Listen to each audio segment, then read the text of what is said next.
Hey guys, Mike here. Super excited to announce that the vendor table is going to be at WPPI 2025. So in case you weren't aware of what WPPI is, it's the ultimate destination for wedding and portrait photographers. It's happening from March 16th to the 20th at the Rio Hotel in Las Vegas, Nevada.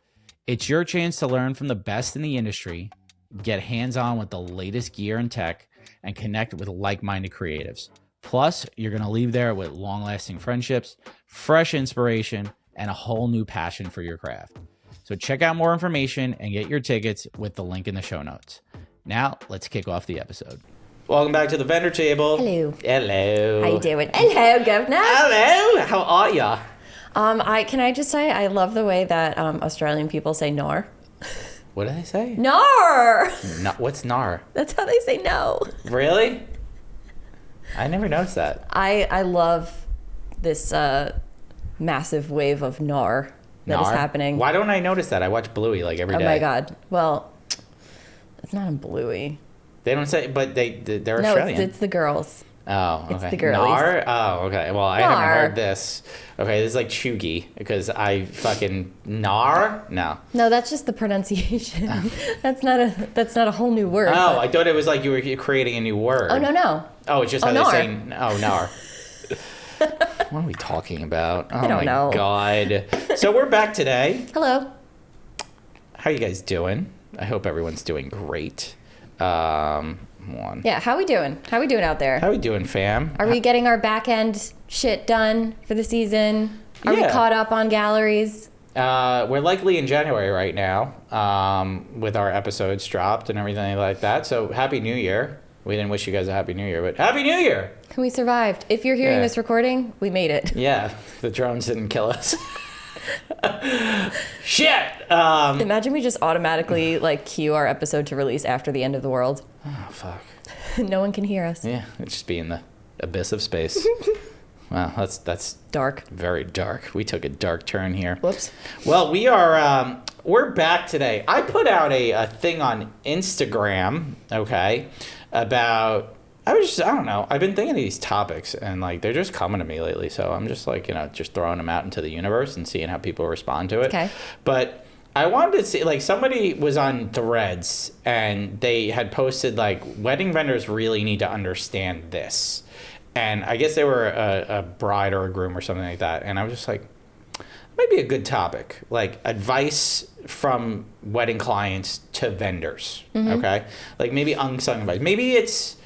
Maybe they had a meeting with a wedding vendor and they didn't book them and they didn't book them for this reason. Or maybe it was something their wedding vendor did that pissed them off, or, maybe don't do that. Or maybe it's something hey, they did that really good. Maybe other people should do that as well. So I was like, all right, a good advice from clients to vendors. Yeah. Good episode title. Yeah. Sure, why not? Why right? the fuck not? Let's go. All right. And so we put a poll out on question thing on Instagram, and said, "Hey, what's your advice to vendors?" And we got a pretty healthy response from this one. I was kind of surprised. So Yeah. So this one was the top most frequently sent in response. And it was, if there weren't price ranges or estimates on websites, I didn't even bother to inquire.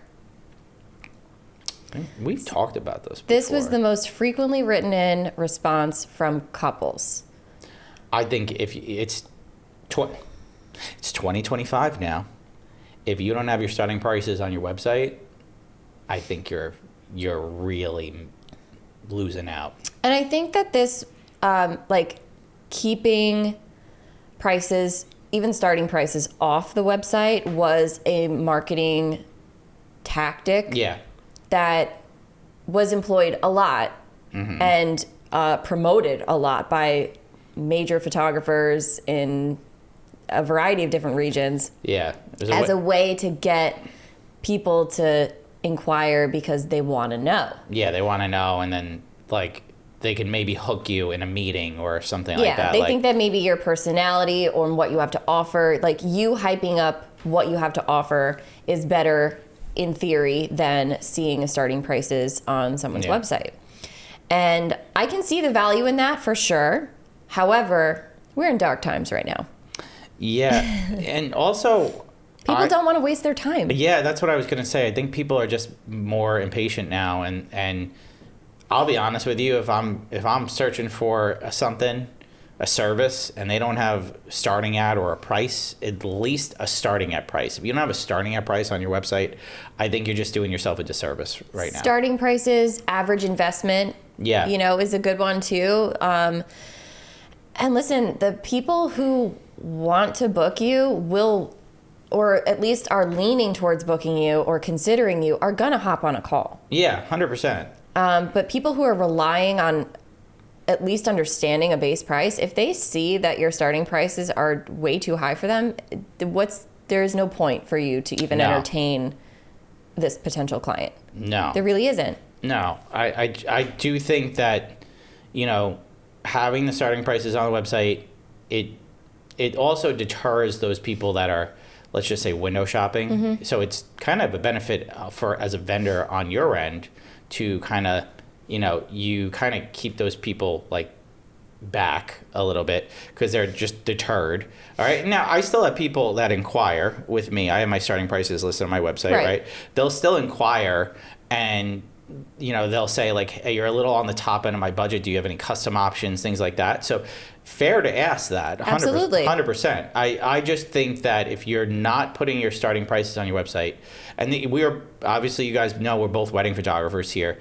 I think photography, you really should, any service you should, especially if you have like kind of like packages or collections or tiers or something like that, at least have something there for reference so they could get a good idea, like starting at X price, average investment X price, okay? Something, just so people could kind of get a bearing. And then that way, likely they'll inquire, or if maybe they're just like, hey, they really love you so much, they'll probably still inquire with you. They might just take a shot and take a stab. And I'm not saying that the other way won't work as well. It will. Yeah, but maybe I don't know. I don't know if it will. Like we also don't know the budgets of the people who are writing in either. Yeah. So like they could range from low budget, mid tier to luxury. So like I personally feel like a luxury client will not care if they don't see prices on a website. No. They want to know that the work is going to be good and that they're going to get the product that they're going to invest in. But people in the mid to lower tiers, they're going to want to know. I think, like, you know what it is? It's like all right, I'm going to just cue in on photographers on this one. Like, some photographers are like, well, Jose Villa doesn't put his starting prices on his website. I'm like, he's fucking Jose Villa, guys. Like, he's the most critically acclaimed photographer in the world. He's the most sought after wedding photographer in the world. He doesn't need to. Like, you guys aren't Jose Villa. Mm-hmm. Not to sound like a dickhead, but like... I'm not. All right? But in all reality here, if you're not at that level, you're not at Jose Villa's level. He has the reputation to not have his prices on the website. He's shot the biggest weddings, celebrities. Like, that's all he shoots. So, obviously... We're talking like upwards of $20,000 to $30,000 to book someone. He's probably more. There's photographers in California that are like 80 grand. Yeah. I'm like, holy shit, they don't have their starting prices listed on their website. That's a whole ass wedding. It's like, seriously. So when you're at a certain level, you don't have to do that. But I think if you're like mid-tier or lower luxury or even starting luxury, still have your prices on the website. It's just a tip. Just a tip from somebody who was looking at vendors and said from many people when they wrote these in. This was the number one. This was the overwhelming response. Yeah, this was like, I feel like we had like probably 30 submissions with this. I think a lot of times we as business owners like think we know best sometimes, and then you spit that into the universe and educators will be like, this is a thing that you have to do in order to get better bookings or quality bookings. And again, we have to adapt. Yeah. Things are not the same as they were 5 years ago. No. So just a piece of advice from some of our listeners. Yep. Next one is set up an automated auto response if you're going to take a little bit to respond. I do agree to an extent. Okay, so if you're on vacation, you're taking a vacation, a week off, things like that, absolutely. Now, if you're taking 48 hours, 72 hours to respond to emails, that's your standard. just put that in your signature on your email. Okay, that's your standard response time. Because some people might not understand, or weekends, like, like all emails like that are over Saturday, Sunday, whatever will be responded to on the next business day, Monday, Tuesday, whatever, okay? I put, please allow up to 48 hours for a response, for me personally, okay? I think clients, give your vendors a little bit of a break, especially if it's peak busy season. Some people might not know, but if it's like peak busy season, that might take a little bit to kind of get back to people. But I do agree that like if you're going to be out for an extended amount of time, whether it's a vacation or you're taking 3 to 4 days to respond, maybe have an automated message or just have something in your email signature. Yeah, if you know that you're not going to be in the office for a disclosed period of time, like a determined amount of time, then an out-of-office message is useful. An Instagram story too could help. It at least gives your client a heads up that they can expect a response in a longer than usual time frame for you.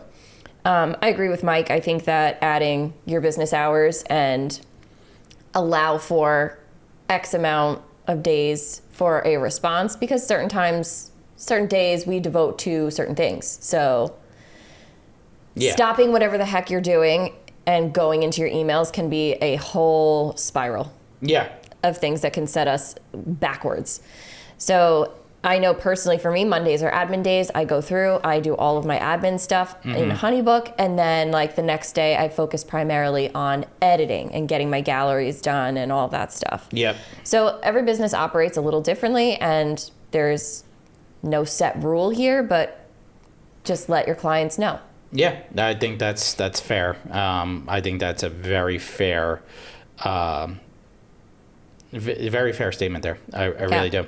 Next one. I'm sorry. I'm just reading them. But don't rush calls. If you don't have time, then reschedule.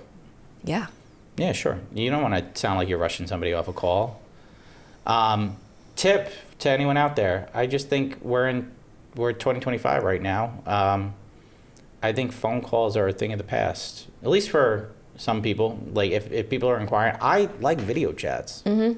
I personally, I want to see people. So, and I don't want to rush them. I do set time slots for my clients to call, where if they're a current client, they're booked with me already, I have set office hours that I put them in a time slot kind of thing. So run your business like a business, like, designate time for that. Like, don't rush people off. Like, sometimes I will tell couples, like at the beginning of the meeting, that like, hey, I have a hard stop like at 1. It's an hour. Okay, if you can't accomplish everything that you need to in an hour, I think you like, what are you talking about after that, like, kind of thing. So sometimes I will preface a call with that, just like, hey, like, I know we got plenty of time. I have a hard stop in an hour, kind of thing. So I think just like communicate that. Don't rush calls. Yeah, absolutely. Don't rush calls. No one wants to feel rushed or. Yeah, like you're trying to get them off the phone. Yeah, that's like the worst feeling. Yeah, like you say, it's icky. It is icky. It's so icky. Do I say it like that? Yes, you do. It's so icky. Oh, yeah, it's so icky. All right. His impressions of me are so off base. You guys don't know her like I know her.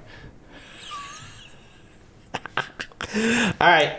We're going to fight. We're going to fight. Uh-huh. So this episode is sponsored by the Legal Paige. The Legal Paige is a legal education platform for small businesses and a contract template shop.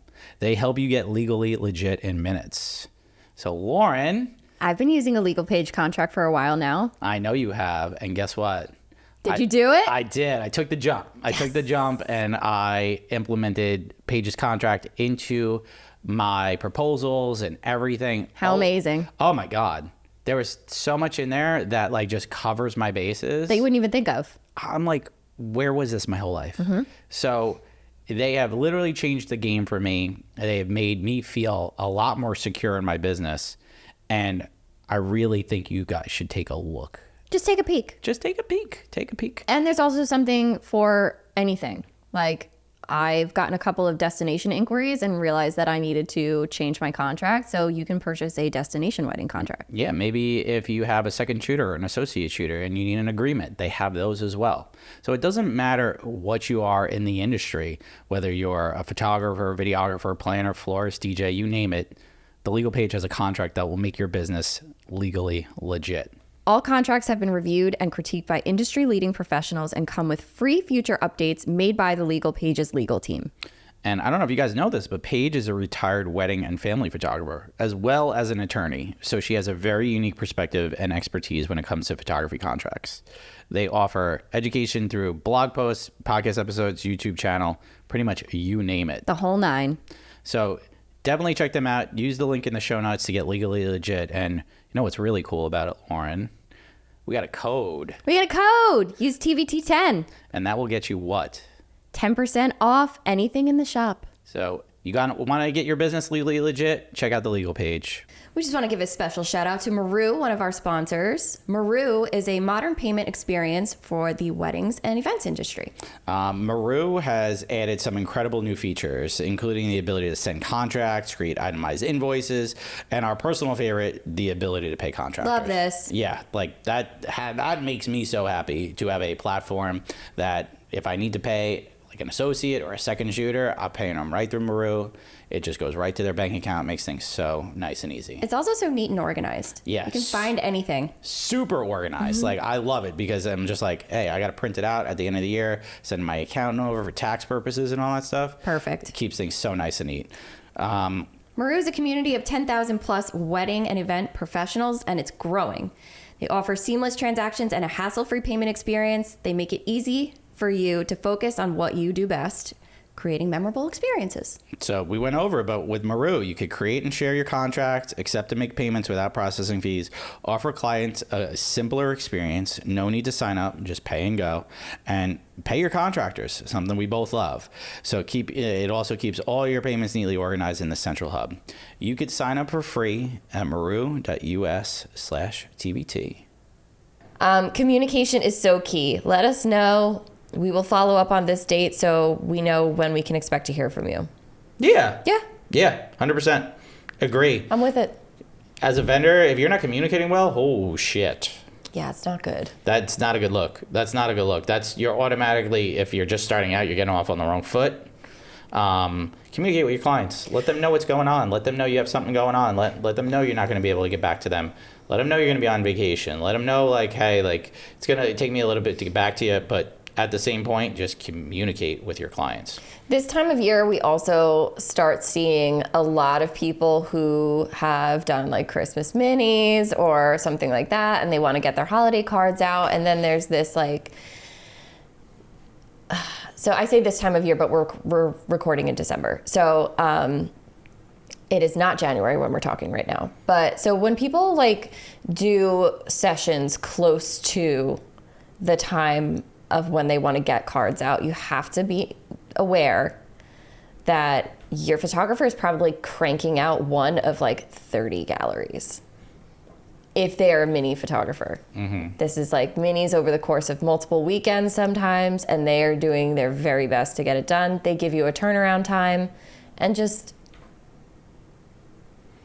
listen to the turnaround time. You'll get your photos. If you don't get your photos, and this is like one of the things that is happening more and more and more, is clients are losing communication with their photographer. The photographer just goes radio silent. Yeah. The turnaround time has gone past. The photographer has ghosted. Maybe it's because they're overwhelmed with the amount of work that they took on and they just are shutting down. Or maybe it's because they scammed the fuck out of you. Yeah, but if it's, all right, if they're not scammers, just, guys, communicate with your client. Just communicate with your clients. Just say you're a few weeks behind. Like, there's no harm in telling a client that you're running behind schedule. You just have to do it. Just do it. Suck it up and do it. Likely they'll understand. Unless you're like way fucking behind, like 6 months behind. Okay, different story. But if you're a few weeks behind schedule, there's no harm in telling your client, hey, I'm a little behind schedule. The debilitating fear of your clients reacting poorly to telling them that you are behind needs to stop. Yeah. If you got yourself into this position where you're behind, you have to own up to it. Yeah. Just tell them, I'm sorry, I was super busy this year. I fell a little bit behind in my turnaround time. You can expect your photos by this date. Mm-hmm. Most of the time, they're going to be pretty understanding. Most of the time. Most of the time. Yeah. And if they're not, then you have to just deal with it. Yeah. I think you kind of put yourself in the position if you're behind schedule, and you say had a set delivery date, or, work will be completed by X and you haven't hit that date. All right. They do have a right to inquire and to complain about it. Okay. And it could affect your business. It could. But at the same point, I just think if you reach out to them and say, I've been behind schedule 3 times in my career, 3. All right. And it was because I had a family member pass. So I went a little behind schedule. My clients were, 1, sympathetic, and 2, understanding. And I did deliver within, I said, I was like, hey guys, listen, I had a family member pass away. I'm not going to be able to deliver your gallery here, but I'm going to have to, give me the next 2 weeks, kind of thing. They were so understanding and sympathetic, no rush, don't worry. You gave me teasers, there's no complaints, anything like that. Totally fine. So absolutely. I just think, a lot of these were communication issues. And I think if you're not communicating with your client, you're just doing yourself a disservice. Yeah. One other thing I wanted to add is that you can increase your turnaround time for certain times of year. Yeah. Nothing wrong with that. I do. It's 8 to 10 weeks in busy season, peak busy season. And in the off season, it's 4 to 6 weeks. Yeah. That's just what it is. Yeah. I know that I can get things done. There's so many people that are just 3 months is such a long time to wait. Oh, you get married. Depends on how many weddings you're editing. Yeah. If I got 10 weddings in September. I'm not only editing your wedding. Yeah. So you have to factor that in and be transparent with your clients about the turnaround times during certain times of year. Absolutely. Absolutely. This next one kind of stood out to me a little bit. Yeah. Because as somebody that meets with a lot of clients, I understand this because they're meeting with other vendors too, right? So someone wrote in, please don't make me tell my life story just to know your pricing. So much time was spent on that. Totally get that. But as a vendor, I do want to know a little bit about you and understand who you are and who you are as a couple. But what I do personally is I always tell my couples, tell me a little bit about yourselves. Nothing crazy, just Cliff Notes version, okay? How you met, how your engagement went down, what you guys like to do for fun, okay?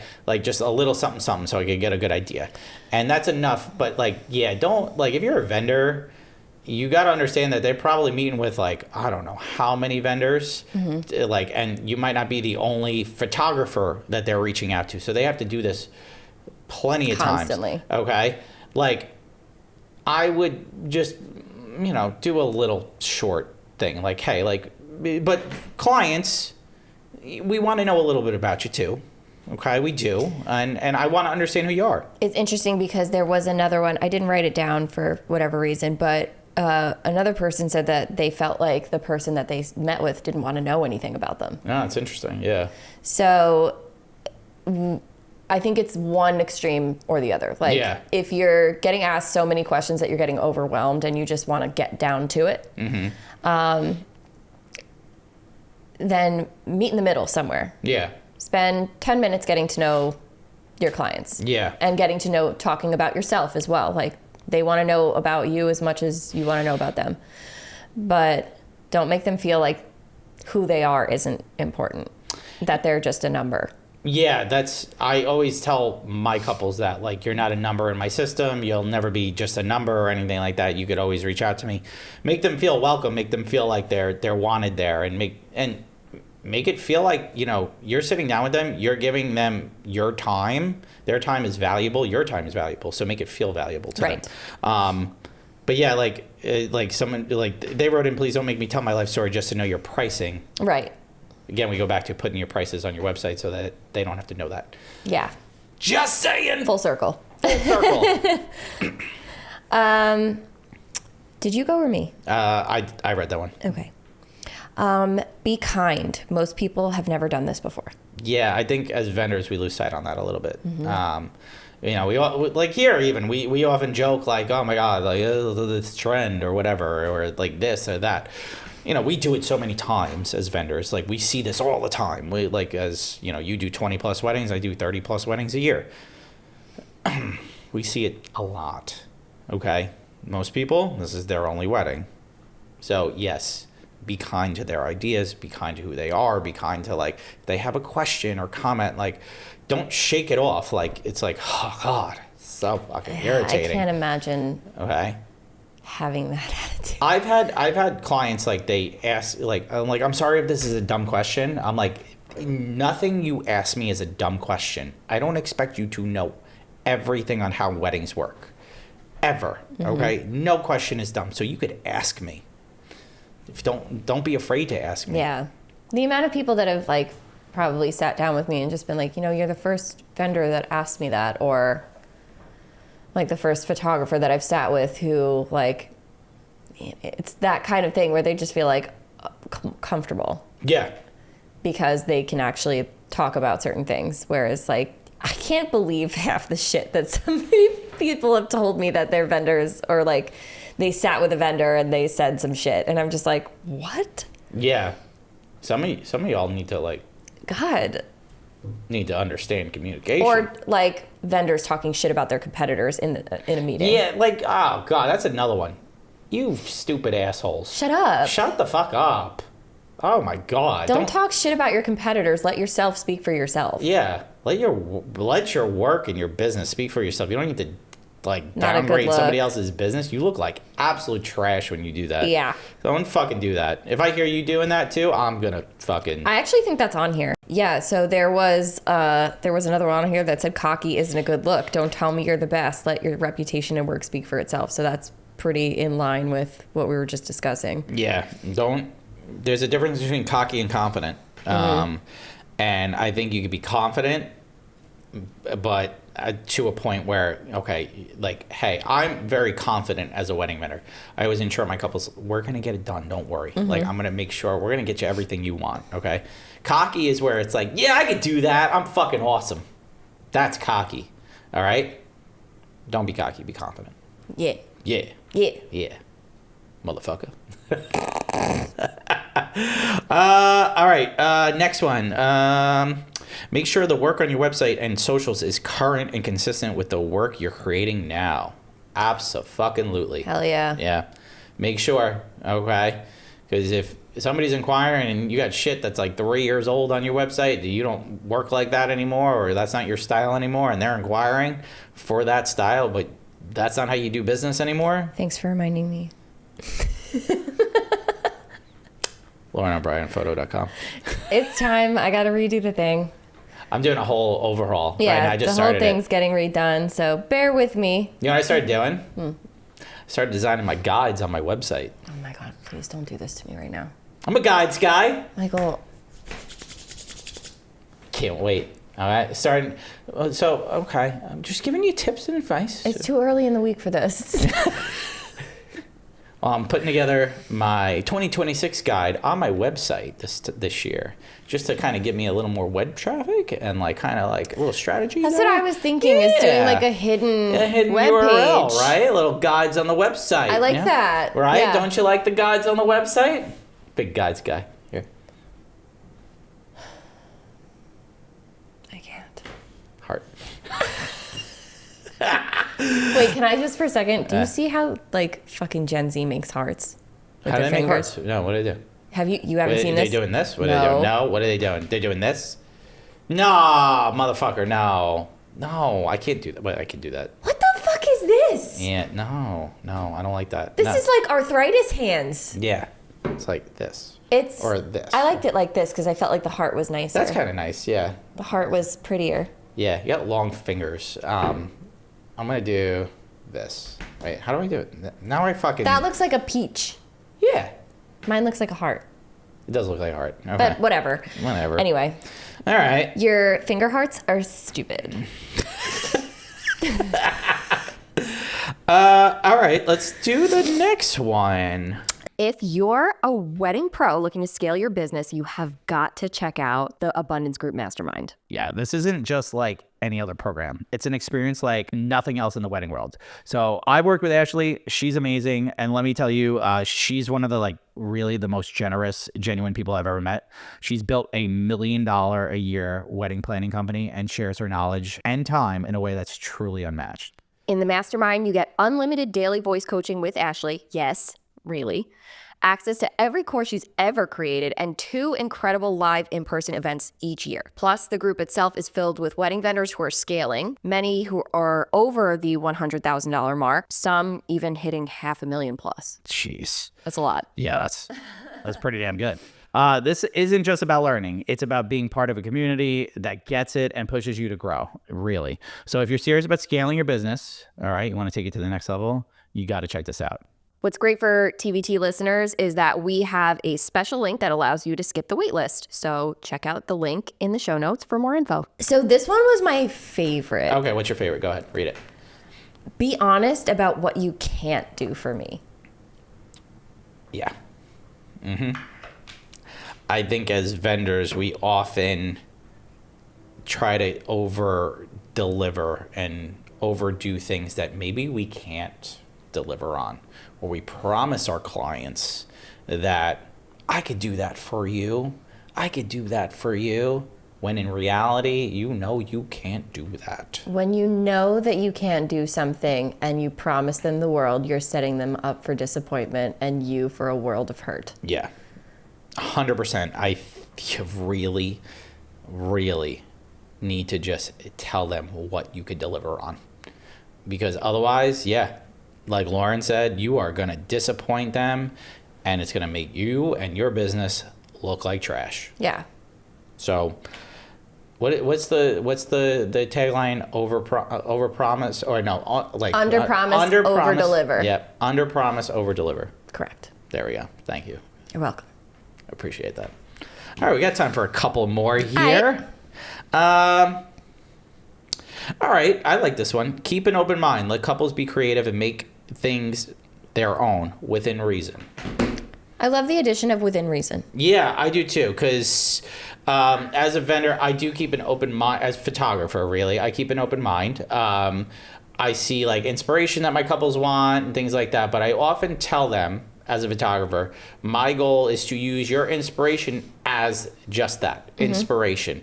We're not copying. We're going to use it as inspiration. We're going to put our own spin on it to make it yours. Yes. Okay. Sell them on that. Like, I just think like at the same point, like I'm always open-minded, and I often tell my couples like, hey, might not have time for that. Okay. Like I'm going to keep an open mind here, but we might not have time for that. So, you know, if that's something you really want, let's try to make the time. But I'm always going to keep an open mind to something. I'm never going to tell a client no, or that's stupid or dumb. Right. Like, I fucking hate gazebos. Fucking hate them, okay? But if a client really likes a gazebo, I'm going to keep an open mind to it. I'm going to take a photo by the gazebo, maybe in the background, away from it. Just a couple. Not going to make it the focal point. Like, I think a lot of people have this misconception that because we talk so openly and candidly about our opinions on certain things that we individually dislike and like on the podcast, that we're almost like not excited about the things that some of our clients may be excited about. Yeah. And that's not the case. No. Like if our client is super pumped on something, then we're pumped for them. 100%. It doesn't matter what it is. It could be sparklers, which we openly fucking hate. Hate sparklers.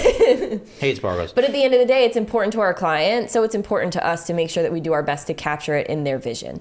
So exactly what this person is saying, keeping an open mind. Like, I'm never going to tell my client who wants to do blurry. I hate that I use that as an example, but let's say that the blurry trash, right? I don't advertise that. I don't do it very often. But if it's something that they like, if it's a trend that they like, I will 100% incorporate it into their photos with my spin on it. Absolutely. So get excited about the things that they're excited about. Yeah.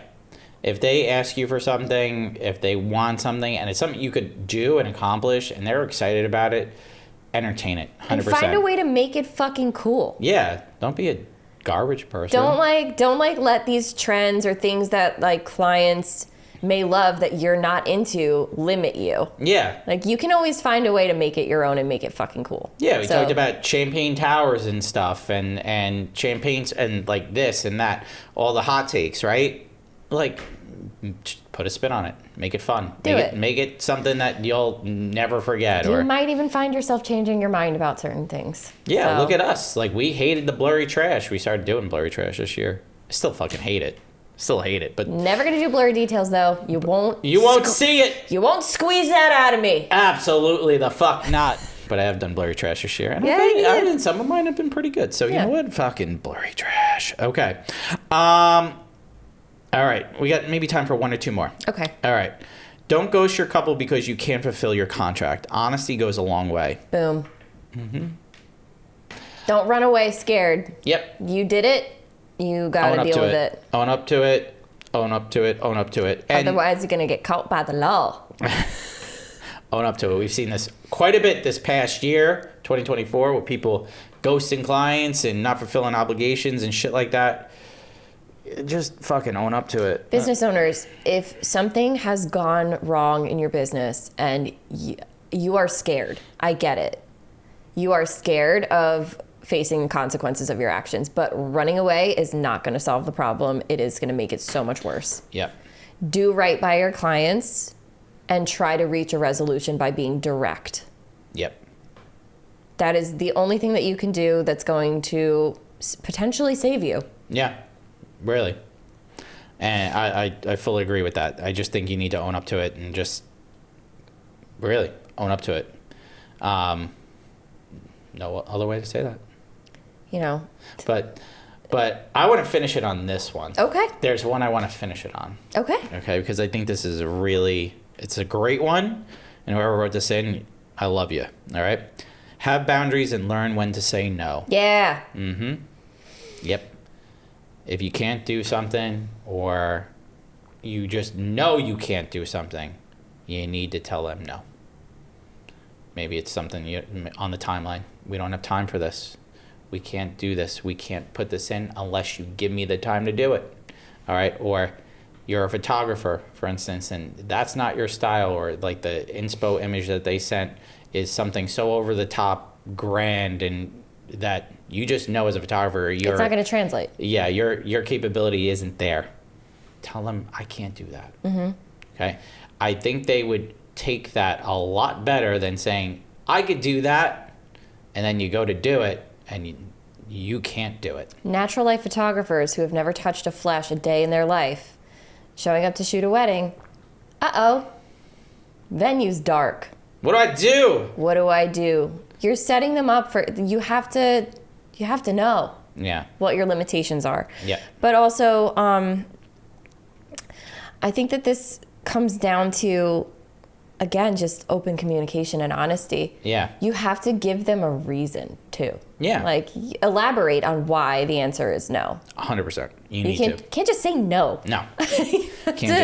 Elaborate why. Chances are they don't know. Yeah. And just tell them why.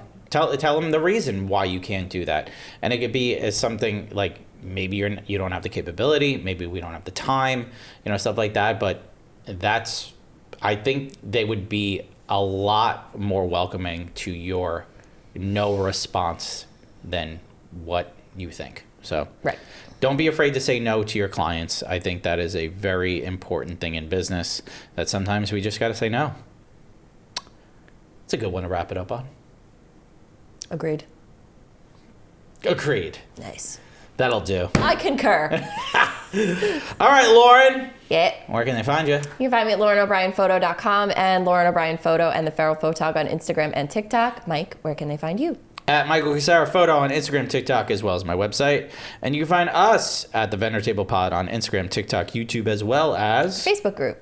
Guys, it's been fun. We'll catch you next time. Okay, bye.